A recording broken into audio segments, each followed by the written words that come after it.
సరే అయితే చరిత్రలోనే ఒక డాలర్‌కి రూపాయి విలువ 95.64 దిగజారింది. అంటే త్వరలో రూ. 100 కూడా చేరుకోవచ్చు అని అనిపిస్తోంది. ఇలా ఎందుకు జరిగింది సార్? అంటే మోదీ ప్రభుత్వ వైఫల్యమే అనుకోవచ్చా? ఎస్ అండి. ఇప్పుడు రూపాయి డాలర్‌తో పోలిస్తే రూపాయి విలువ చరిత్రలోనే అతి తక్కువ స్థాయికి దిగజారడం. అది ఎంత అంటే ఇప్పుడు 95.68% దిగజారిపోయింది. ఇది త్వరలో 100 అనేది అయిపోబోతుంది అనేది మనకి ఇప్పుడు ప్రస్తుతమైన ఈ ఎకనామికల్ ఫైనాన్షియల్ సిచ్యువేషన్, అక్కడ ఇరాన్ అమెరికా యుద్ధం ఇంకా ఆగకపోవడం, ఈ యొక్క గ్లోబల్ కేయాటిక్ కండిషన్స్ వల్ల ఇది రూ. 100 అనేది త్వరలో అయిపోబోతుంది అనేది అందరూ చెప్పగలిగే ఒక పెద్ద విషయం. తర్వాత ఇండియా కూడా ఫారిన్ ఎక్స్చేంజ్ రిజర్వ్స్ని సేవ్ చేస్తుంది. కాబట్టి ఎట్టి పరిస్థితుల్లో ఈ 100కి తాకే అవకాశాలు అయితే మనకు పుష్కలంగా కనిపిస్తున్నాయి. ఇప్పుడు మోడీ అధికారంలోకి వచ్చిన తర్వాత ఇది తగ్గుతుందా అనుకుంటూ ఇప్పుడు కాంగ్రెస్ అపోజిషన్ పార్టీస్ మాట్లాడడం, ఈవెన్ ఫైనాన్షియల్ ఎక్స్పర్ట్స్ కూడా ఏదో బయటికి ఎక్కువ కనిపించకపోయినా ఏందో ఒక దీనికి మోడీ యొక్క ఫైనాన్షియల్ దౌత్య విధానం లోపమా, ఫైనాన్షియల్ లేకపోతే నిర్మలా సీతారామన్ గారి యొక్క అంటే మన్మోహన్ సింగ్ లాగా ఒక ప్రొఫెషనల్ ఎకనామిస్ట్ కాదు నిర్మలా సీతారామన్, ఆవిడ యొక్క వైఫల్యం ఏదైనా ఉందా, లేకపోతే ఆర్బీఐ ద్రవ్య విధానంలో వైఫల్యం ఏదైనా ఉందా, కోశ విధానంలో వైఫల్యం ఉందా అనేది మనం గమనించాలి. ముఖ్యంగా దీనికి కారణాలు గమనించాలి. ఎందుకు రూపాయి విలువ పడిపోతుంది, రూపాయి విలువ ఎందుకు డమాల్ అంటుంది? చరిత్రలోనే అతిపెద్ద భారత ఆర్థిక వ్యవస్థ చాలా బలంగా ఉంది, ఇందులో తిరుగులేదు. స్థూలంగా చాలా బలంగా ఉన్నప్పుడు కూడా రూపాయి ఎందుకు పడిపోతుంది? ఇదేమన్నా గవర్నమెంటే కావాలని చేస్తుంది? ఎందుకంటే ఒక్కోసారి రూపాయి డీఅవాల్యుయేషన్ చేస్తుంది ఎక్స్పోర్ట్స్ పెరగడానికి. రీసెంట్గా $863 బిలియన్ రికార్డు ఎక్స్పోర్ట్ చేశామని కామర్స్ మినిస్టర్ చెప్తున్నారు. మరి దీని వెనకాల రూపాయి పడిపోవడానికి ఏదైనా కారణం ఉంది? ఇవన్నీ చాలా సంక్లిష్టమైన విషయాలు. ముందుగా చెప్పాలంటే ఈ మోడీ హయాంలో, అంటే మోడీ గారు అధికారంలోకి వచ్చిన 2014లో డాలర్తో పోలిస్తే రూపాయి విలువ ₹61 ఉండేది. ₹61. ఇది మోడీ 12 సంవత్సరాల పదవీ కాలం తర్వాత 61 నుండి 95.6కి తగ్గిపోయింది. అంటే సుమారు 40% రూపాయి పతనమైంది మోడీ గారు 12 సంవత్సరాల ఈ యొక్క మొత్తం పరిపాలన కాలంలో 40% పతనం. ఇది ఇట్స్ నాట్ ఏ స్మాల్ అండి. ఎందుకంటే భారతదేశం ప్రపంచంలో ఆర్థికంగా అత్యధిక వేగంగా అభివృద్ధి చెందుతుంది, ఇందులో తిరగలేదు. మరి ఇలాంటి సమయంలో ఎందుకు దిగజారాలి అనేది మనం ఇక్కడ చూడాలి. రూపాయి డాలర్తో దిగజారడం అంటే మనం ₹1,00,00,000 ఈరోజు సంపాదిస్తే రూపాయి విలువ పడిపోతుంటే అది 50 లక్షలు 60 లక్షలు అయిపోతూ ఉంటుంది. దానికి విలువ ఉండదు కరెన్సీకి అనమాట. ఈ పతనం అవ్వడం మంచిది కాదు. పతనం అవ్వాలి కానీ అంతగా పతనం అవ్వకూడదు, కానీ చాలా ఎక్కువగా పతనం అవుతుంది. మోడీ గారు 2014లో మనం చెప్పిన విషయం ఉంది. అటు పాకిస్తాన్, బంగ్లాదేశ్ కరెన్సీలు, నేపాల్ కరెన్సీలతో పోల్చిన రూపాయి విలువ పడిపోతుంది. గవర్నమెంట్ ఫెయిల్యూర్ అయిందో చాలా అగ్రెసివ్ స్పీచ్ మోడీ గారు అప్పుడు గుజరాత్ చీఫ్ మినిస్టర్ గా ఉన్నప్పుడు ఇచ్చారు. మరి ఇప్పుడు ఎందుకు పడిపోతుందంటే మనం కారణాలు చూడాలండి. కారణాలు చాలా బలమైన కారణాలు ఉన్నాయి. అదేంటంటే geo political chaotic situation, geo political disturbance, tension జరుగుతున్నాయి. ఇరాన్ అమెరికా యుద్ధం, ముఖ్యంగా గల్ఫ్ యుద్ధం, తర్వాత రష్యా ఉక్రెయిన్ యుద్ధం జరుగుతూనే ఉంది. ముఖ్యంగా ఇరాన్ అమెరికా యుద్ధం జరగడం వల్ల హర్ముజ్ స్ట్రైట్ క్లోజు, తర్వాత అక్కడ ఆయిల్ సప్లై ఆగిపోవడం, దీని ఫలితంగానే అక్కడ ఇరాన్ సప్లై చైన్ దెబ్బతినడం. ఇది ఉక్రెయిన్ రష్యా యుద్ధం వల్ల చైనాతో మనకు ప్రాబ్లము, చైనా అమెరికాతో ట్రేడ్ వారు, ఇవన్నీ జియో పొలిటికల్ టెన్షన్స్ అంటారు. వీటి వల్ల గ్లోబల్ ఫైనాన్షియల్ సిస్టంలో దెబ్బతిని దాని ప్రభావం రూపాయి మీద పడడం, ముఖ్యంగా ఆయిల్ ఆగిపోవడం అనేది, ఆయిల్ కొరత వల్ల ద్రవ్యోల్బణం పెరిగి రూపాయి మీద ప్రెషర్ పెరుగుతుంది. ఎక్కువ డాలర్లు బయటికి వెళ్తున్నాయి, రూపాయి ఉండిపోతుంది. ఇది అత్యంత ప్రధాన కారణం. ఇక్కడ ఏ గవర్నమెంట్, మోడీ గారి కాదు కదా, ఏ గవర్నమెంట్ ఉన్నా ఏమీ చేయలేని ఒక పరిస్థితి. ఇది మోడీ గారి తప్పు కాదు, ఇది గ్లోబల్ సిచ్యువేషన్. ప్రపంచంలో అన్ని కరెన్సీల విలువలు ఇక్కడ పడిపోతున్నాయి, రూపాయి ఒక్కటే కాదు. ఈ విషయంలో మోడీ గారిని మనం సమర్థించవచ్చు. ఎందుకంటే మోడీ కాదు, ఇంకా ఈవెన్ మన్మోహన్ ఎకనామిస్ట్ ఉన్నాయి, ఇక్కడ రూపాయి పడిపోతుంది. ఎందుకంటే గ్లోబల్ సిచ్యువేషన్ అన్నమాట. ఇంకా రెండో కారణం ఏంటంటే ఫారిన్ అవుట్ఫ్లో. మొదటి కారణం మోడీ గారి తప్పు కదా, ప్రపంచం అంతా జరుగుతుంది. కానీ ఇప్పుడు ఫారిన్ కరెన్సీ అవుట్ఫ్లో అవుతుంది. ఇక్కడ ద్రవ్య విధానం, కోశ విధానంలో కాస్త లోపాలు ఉన్నాయి. ఎందుకంటే ఫారిన్ అవుట్ఫ్లో అనేది చాలా చాలా పెద్ద ప్రమాదం. ముఖ్యంగా ఇప్పుడు దాకా మనకి ఫారిన్ ఇన్స్టిట్యూషనల్ ఇన్వెస్ట్మెంట్ అని, తాత్కాలికంగా పెట్టుబడులు, ఫారిన్ డైరెక్ట్ ఇన్వెస్ట్మెంట్స్ అంటే 2 రకాల పెట్టుబడులు ఉంటాయి. పోర్ట్ఫోలియో ఇన్వెస్ట్మెంట్స్ అని. మనకి పెట్టుబడులన్నీ ఇప్పుడు ఇండియా విపత్కర పరిస్థితుల్లో, ప్రపంచ పరిస్థితులకు అనుకూలంగా బయటికి వెళ్ళిపోతున్నాయి అనమాట.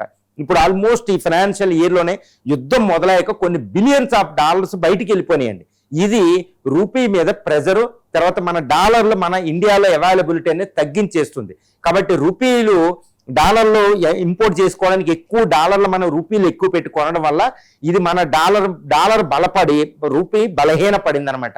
ఇది అతిపెద్ద కారణం పెట్టుబడులు బయటికి తరలం. మరి పెట్టుబడులు బయటికి తరలం అంటే గవర్నమెంట్ వైఫల్యం ఉందంటే ఫైనాన్స్ మినిస్ట్రీ వైఫల్యం ఉంటుంది, ద్రవ్య విధానంలో వైఫల్యం ఉంటుంది. కానీ ఇక్కడ ఎంతటి స్ట్రాంగ్ గా స్టెప్స్ తీసుకున్నా ఇక్కడ సాధ్యం కావడం లేదు. కాబట్టి పెట్టుబడులు రాకకి ఇక్కడ ప్రయత్నం చేయాలి, అది విఫలమే ఒక రకంగా చెప్పొచ్చు. తర్వాత మూడవ కారణం ఏంటంటే ఇంపోర్ట్ బిల్లు. ఇప్పుడు మోడీ గారు పొదుపు మంత్రాలు కూడా మనకు ఉపదేశించారు. ఏంటి అంటే గోల్డ్ కొనొద్దు, గోల్డ్ తగ్గించడంటే 60 నుంచి 70 బిలియన్ డాలర్లు గోల్డ్ కొంటున్నాం అనవసరంగా బయటకు వెళ్తున్నాం. ఇప్పుడు డాలర్లు మనకు అవసరం. సుమారు 690 బిలియన్ డాలర్ల ఫారిన్ ఎక్స్చేంజ్ రిజర్వ్స్ ఉన్నాయి. అందులో ఎక్కువ శాతం ఉండేది డాలర్ల రూపంలోనే ఉంటాయండి, 80% వరకే. ఈ డాలర్లు ఎక్కువగా ఇంపోర్ట్ చేసుకుంటే అక్కడ చెల్లించేస్తే డాలర్ల కొరత వస్తుంది అనమాట, ఇది ఓపెన్ మార్కెట్లో ఆర్బీఐకి. కాబట్టి ఈ యొక్క ఇంపోర్ట్ తగ్గించుకోండి, ఆయిల్ తగ్గించండి, వంట నూనెలు తగ్గించండి, తర్వాత పెట్రోలియం దిగుమతులు తగ్గించుకుందాం, బంగారాన్ని కొనవద్దు 1 year, బయటికి ట్రావెలర్స్ వెళ్ళొద్దు, లోపల మ్యారేజ్ చేసుకోండి, బయట మనం డాలర్లు బయటికి వెళ్ళాలంటే. సో ఇవన్నీ వద్దని మోడీ మంత్రాలు ఉపదేశించారు. అంటే ఏంటి, డాలర్లను రక్షించుకోవాలి, ఫారిన్ ఎక్స్చేంజ్ రిజర్వ్ 11 నెలలకు సరిపడవని వీటిని రక్షించుకోవాలని చెప్తున్నారు. ఇప్పుడు కానీ ఒకటి గుర్తుపెట్టుకోవాలి, ఎక్స్పోర్ట్స్ 863 బిలియన్ డాలర్లు మనం చేసే ఎక్స్పోర్ట్స్, కానీ imports almost $1 trillion, 1000 billion dollar దాకా ఉన్నాయి, 969 బిలియన్ డాలర్లు. అంటే ఇక్కడ ట్రేడ్ డెఫిసిట్ ఆల్మోస్ట్ 200 బిలియన్ డాలర్ల దాకా ఉన్నాయంటే మనం వాటిని డాలర్ రూపంలో చెల్లించాలి. తర్వాత డెట్ కూడా డాలర్ రూపంలో చెల్లించాలి. డాలర్ల కొరత రూపీ బలహీన పడుతుంది, ఇంపోర్ట్ బిల్లు చెల్లించడం అనమాట. సో ఈ ఫలితంగా ఎందుకంటే పెట్రోలియం రేటు $100 దాటింది, ఇది బ్రెంట్ క్రూడ్ ఆయిల్ 1 barrel. కాబట్టి ఎక్కువ పెట్రోల్కి చెల్లిస్తున్నాం, డాలర్ల రూపంలో చెల్లించాలి, వాళ్ళు రూపాయలు ఇస్తే తీసుకోరు. కాబట్టి ఈ డాలర్ల బలంగా తయారీ రూపీ బలహీన పడిపోయింది. ఈ 3 అత్యంత ప్రధాన కారణాలుగా మనం చెప్పొచ్చు. అందుకనే రూపీ విలువ పడిపోతుంది.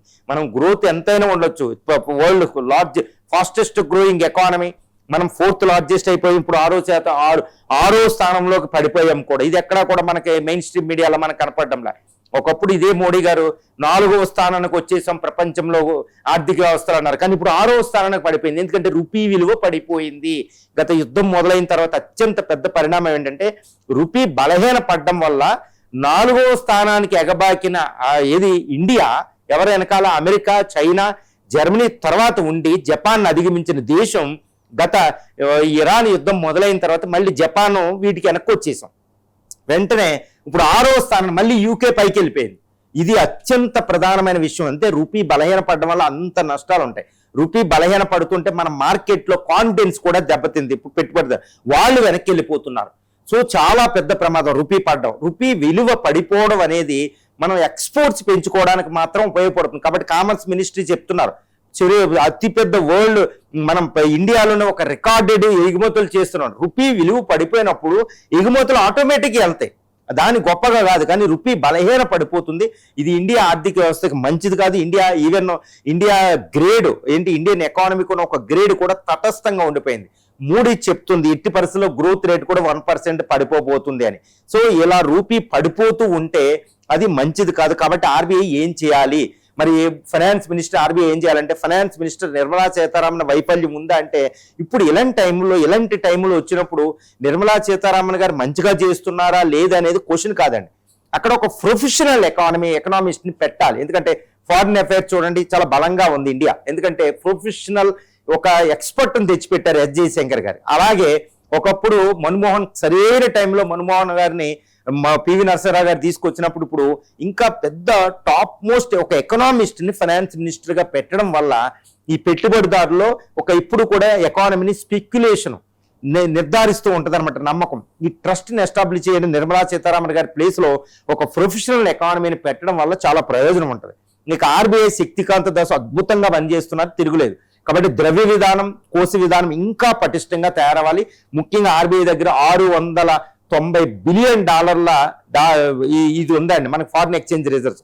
దాన్ని ఎక్కువ వాడి రూపీ ఇంకా బలహీన పడకుండా కాపాడాలి ఎట్టి పరిస్థితులు. ఎందుకంటే ఇప్పుడు 95, 96 దగ్గర ఆల్మోస్ట్ ఉన్నది. 100 టచ్ అవుతే మాత్రం అది ఒక psychological barrier.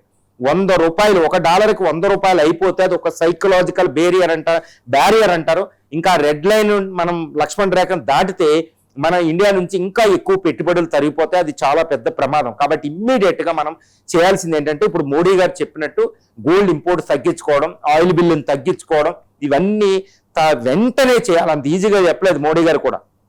I will support it, ఎందుకంటే అది చాలా మనం సపోర్ట్ చేయాలి. ఈ టైంలో అపోజిషన్ అన్ని కూడా రాజకీయాలు పక్కన పెట్టి ఇంపోర్ట్ బిల్ తగ్గించుకుని ఇవన్నీ చేసి డాలర్లను ప్రిజర్వ్ చేసుకోవాలి, చాలా ఇంపార్టెంట్. ఈ డాలర్ని రిజర్వ్ బ్యాంక్ ఇవన్నీ చాలా జాగ్రత్తగా రూపీ బలహీన పడకుండా వెంటనే ఓపెన్ మార్కెట్లోకి వెళ్ళిపోవాలండి. ఓపెన్ మార్కెట్లో ఎక్కువ డాలర్లని కొనడానికి డాలర్లు కొనేసి దాన్ని బలహీనపరుస్తూ ఉంటుంది అనమాట. ఆర్బీఐకి చాలా పెద్ద మెకానిజం ఉంటుంది, కాబట్టి డాలర్లు ఉపయోగించాలి. కాబట్టి డాలర్లు మనం ప్రిజర్వ్ చేయాలి. ముఖ్యంగా ఎన్ఆర్ఐస్ కి మనం మళ్ళీ చెప్పాలి, ఎందుకంటే 1998లో ఈ ఇండియా అణు పరీక్షలు చేసినప్పుడు యుఎస్ మన మీద శాంక్షన్స్ విధించింది. అప్పుడున్న ప్రైమ్ మినిస్టర్ వాజ్పేయి గారు ఇండియన్స్ కి ఒక మెసేజ్ ఇచ్చారు. అప్పుడు మిలీనియం బాండ్స్ అని ఒకటి మొదలు పెట్టారు ఆయన. వెంటనే బయట ఎన్ఆర్ఐస్ అందరూ డాలర్ రూపంలో మనలో పెట్టుబడి పెట్టారు. కాబట్టి అమెరికా శాంక్షన్స్ నల్లిఫై చేసి పడేశారు వాజ్పేయి గారు. అదే ఫార్ములాను ఇప్పుడు మోడీ గారు కూడా ఉపయోగించాలి. ఇక మళ్ళీ బయట ఉన్న 3 కోట్ల మంది భారతీయులు ఉన్నారు, $140 బిలియన్ వాళ్ళు ఇప్పటికే పంపారు. అందుకే రక్షించబడ్డాం. ఎక్స్పోర్ట్స్ తక్కువ ఉన్నా, ఇంపోర్ట్స్ ఎక్కువ ఉన్నా. ఇప్పుడు మళ్ళా ఎన్ఆర్ఐస్ కి ఏదైనా మిలీనియం డెవలప్మెంట్ బాండ్స్ అని ఏదైనా ఒక స్కీమ్ మొదలు పెట్టాలి. అప్పుడు ఎన్ఆర్ఐస్ బయట ఉన్నప్పుడు ఇంకా శక్తివంతులు, వాజ్పేయి గారి టైం కాకుండా. ఇప్పుడు there is an India outside India ఉందండి. ఇండియాకి సమానమైన భారత ఆర్థిక వ్యవస్థ ఇంకోటి ఉంది. ఆ ఎన్ఆర్ఐలు అందరూ పెట్టుబడులు ఇక్కడ తీసుకొస్తే $100s of billions మళ్ళీ మనకి చేకూరే అవకాశం ఉంది. అప్పుడు 1998 లాగా అలాగ ఒక స్కీమ్ ఎందుకు తేకూడదు? కాబట్టి అది ఒకటి. నిర్మలా సీతారామన్ గారి ప్లేస్ లో, అంటే నేను రిజైన్ చేయాలి, తప్పు చేసిందని కాదు, ఆవిడ ప్లేస్ లో ఒక ప్రొఫెషనల్ ఎకనామిస్ట్ ని పెట్టి పెట్టుబడిదారులు ఒక ఆత్మస్థైర్యాన్ని నిలపాలి. ఎప్పుడు కూడా పెట్టుబడులకి స్పెక్యులేషన్ తీయాలి, అది చాలా ఇంపార్టెంట్. ఇవన్నీ చాలా చర్యలు గైకోనాలండి, అంత ఈజీ కాదు. ఎందుకంటే భారతదేశం ఇప్పుడు దాకా సంపాదించిన గెయిన్స్ అన్ని పోతాయి ఇప్పుడు. ఎందుకంటే ఇప్పుడు మోడీ గారు ప్రధానమంత్రి అయిన తర్వాత 2014 నుంచి ఇప్పుడు దాకా ఎన్నో ఎకనామిక్ గెయిన్స్ వచ్చినాయి. వీటన్నిటినీ ఇరాన్ యుద్ధం నాశనం చేసే స్థితి ఉంది. రూపాయి పడిపోకూడదు, $100 ఎట్టి పరిస్థితులు మార్క్ అవ్వకూడదు. కాబట్టి ద్రవ్య విధానంలో, కోశ విధానంలో ఒక బాండ్ తీసుకొచ్చి ఇది చేయడం, తర్వాత మోడీ గారు చెప్పినట్టు భారతీయులందరూ ఇంపోర్ట్స్ తగ్గించుకోవడం, గోల్డ్, వంట నూనెలు అనవసరంగా ఇవన్నీ చేయడం. ఎందుకు అంటే ఇండియా విపత్కర పరిస్థితిలో ఉందని అర్థం కాదండి ఇక్కడ. ఎందుకంటే ముందే చర్యలు తీసుకోవాలి. ఎందుకంటే 7.2% గ్రోత్ ఉంది, ఇది పడిపోతుంది. తర్వాత చైనా, వియత్నాం లాంటి దేశాలు ముందుకెళ్తాయి. ఇది చాలా చాలా ప్రమాదం అనమాట. ఎందుకంటే ఒక డిప్లొమసీ అనేది ఇప్పుడు భారత దౌత్య విధానం కూడా ఇంకా మెరుగవ్వాలి. ఆయిల్ విషయంలో వీటిలో ఇంకా ట్రేడ్ డీలు ఈయూతోను, తర్వాత న్యూజిలాండ్, ఆస్ట్రేలియాతో మనం చేసుకున్న, సౌత్ కొరియాతో చేసుకున్న ట్రేడ్ డీలు ఇమ్మీడియట్ గా ఇంప్లిమెంట్ అయ్యేటట్టు యుద్ధ ప్రాతిపదికన వెళ్ళాలి. తర్వాత బ్రిక్స్ లో సహకారం ఉండాలి. తర్వాత కరెన్సీ స్వాపింగ్ అనేది ఉండాలి. అమెరికాతో ఇంకా సహకారం ఉండాలి. చైనాతో ఈ మధ్యలో యుద్ధాలు రాకుండా చూసుకోవాలి. చాలా అంటే ఇప్పుడు ఎకనామిక్ డిప్లొమసీ అనేది అంత ఈజీ కాదు. దౌత్యం, ఎకనామీ ఇదంతా ప్రాబ్లం. రీసెంట్ గా రష్యా ఉక్రెయిన్ వారు, తర్వాత ఇరాన్ యుద్ధం తర్వాత ఎకనామిక్ దౌత్యం కంటే మిలిటరీ దౌత్యం ఎక్కువైపోయింది. కాబట్టి చాలా స్ట్రాంగ్ గా కనపడుతూ ఒక అద్భుతమైన యాస్ట్యూట్ డిసిషన్ తీసుకోపోతే మాత్రం ఇప్పుడు ఫాస్టెస్ట్ గ్రోయింగ్ ఎకానమీ అనే ఒక స్థానాన్ని మనం కోల్పోవలసిన అవసరం ఉంటుంది. ఎందుకంటే అమెరికా, చైనాలో ఒక పెద్ద హెవీ కాంపిటీషన్ ఉంటుందండి ఇక్కడ. దీన్ని తట్టుకోవాలంటే చాలా కాన్సన్ట్రేషన్ చేయాలి. అవసరం ఇప్పుడు 5 స్టేట్లో ఎలక్షన్ టైంలో అనవసరంగా గవర్నమెంట్ దీని మీద ఫోకస్ చేయకపోవడం కూడా ఈ రోజు ప్రమాదం ముంచుకొచ్చేసింది. తర్వాత ఇంకొక అతిపెద్ద ప్రమాదం ఇప్పుడు ఇండియా మీద ఉంది. అది ఎలా తట్టుకుని నేను చెప్తున్నాను కాదు, ఇప్పుడు సూపర్ ఎల్ నీనో అనేది మన నెత్తి మీద వేలాడుతుంది. ఋతుపవనాల ఫెయిల్యూర్ అనేది అగ్రికల్చర్ మీద ఇంపాక్ట్ ఉంటుంది. ఎప్పుడు ఎల్ నీనో వచ్చినా, ఎప్పుడు ఋతుపవనాల్లో కొంచెం కరువుల పరిస్థితి వచ్చినా, దేశంలో ఏ ప్రాంతంలో వచ్చినా అది వెంటనే గ్రోత్ రేట్ని దెబ్బ కొట్టేస్తున్నాం అనమాట. ఆల్మోస్ట్ చాలా తగ్గించేస్తాయి. ఇప్పుడు 1 to 2% గ్రోత్ రేట్ కేవలం సూపర్ ఎల్ నీనో వల్ల పోయే అవకాశం ఉంది. దానిని ఎలా తట్టుకోవాలి? ద్రవ్యోల్బణం పెరగబోతుంది, దీనిని ఎలా తట్టుకోవాలి? ఇవన్నీ ఒక బిగ్గెస్ట్ ఛాలెంజ్ అనమాట. నా దృష్టిలో చెప్పాలంటే it's the biggest challenge to the Modi government. ఈ ఎకనామిక్, ఈ ఫైనాన్షియల్ సిచ్యువేషన్ సర్దుబాటు చేయడంలో ఇండియా చాలా స్ట్రాంగ్ గా ఉంది. ఫండమెంటల్స్ ఆఫ్ ఇండియన్ ఎకానమీ, ద్రవ్యోల్బణం విషయంలో ఏంటి, తర్వాత బ్యాంకింగ్ సెక్టార్ ఏంటి, ఫారిన్ ఎక్స్చేంజ్ రిజర్వ్స్ ఏంటంటే, ఎక్స్పోర్ట్స్ ఏంటంటే, ఇంపోర్ట్ కంట్రోల్గా ఉండడం, ఫారిన్ డెట్ ఒకటి, ఇంటర్నల్ డెట్ ఏంటి, ఇవన్నీ కూడా మనం కంట్రోల్ స్థితిలో ఉన్నాం. స్టీరింగ్ చాలా మంచిగా ఉంది. కానీ ఏ మాత్రం అదుపు తప్పినా అది చాలా పెద్ద ప్రమాదంలో ఉంటాం, ఘాట్ రోడ్ లాగా. కాబట్టి చాలా చర్యలు తీసుకోవాలి. ఇప్పటి వరకు ఎటువంటి ప్రమాదం లేదు. కాకపోతే ప్రమాదం పొంచి ఉందనేది సూచించేది రూపీ డమాల్ అనడం. ఇది చాలా చాలా కీలకం. నిర్మలా సీతారామన్ గారి ప్లేస్లో ఒక ప్రొఫెషనల్ ఎకనామిస్ట్ ని పెట్టడం అనేది చాలా అత్యవసరం నా దృష్టిలో చెప్పాలంటే.